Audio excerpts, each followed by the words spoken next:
It's a happy day, it's a happy night. Welcome to my channel, please subscribe. Ano ba ang aking babaunin? Hindi ako nakapag-ready kagabi. Dahil nga ako'y naglilista. Tingnan ko kung ano pwedeng baunin. Pritong isda yun. Di yung pwede sa work. Amoy ang bahay nila. Eto na lang yung chicken adobo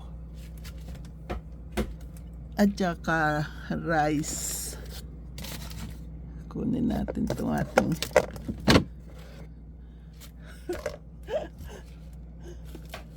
ayan. Ako ba'y mag-i-smoothie? Ito blueberries, grapes, red grapes, strawberries, may chicken, potato salad. Ayos na yon, tama na yon. Siguro magagawa pa rin ako ng aking smoothie. Watermelon. Ayan po ang baon ko, rice at saka adobong chicken. Kaysa mag-smoothie ako, magbabaon na lang ako ng watermelon tsaka ng strawberries at saka red grapes. Babaon na lang ako. Di ko konti po. Hindi ko dadalhin lahat yan. Ayan ang aking babaunin. Kaysa mag-smoothie ako.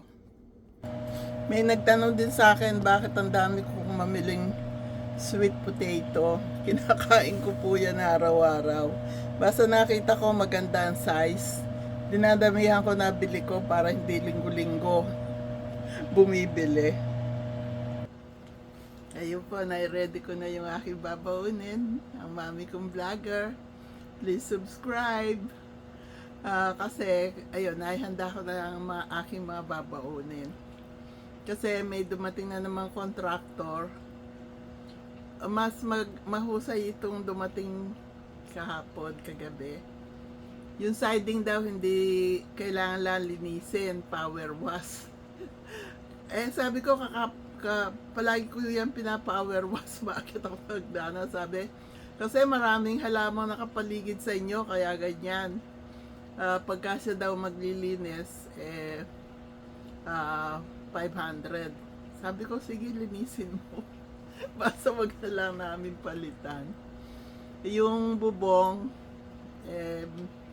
pag-uusapan pa. Kailangan po kasi palitan yung bubong para ma-ready rin sa next winter. Tingnan ko lang yung aking sweet potato. Anyway, problema namin yun. Hindi ko na dapat kinukwento sa inyo. Kaya lang, para malaman nyo lang na busy po ako. Pagdating ng bahay, meron pa rin akong gagawin dito. Okay po? God bless us all. I love you all.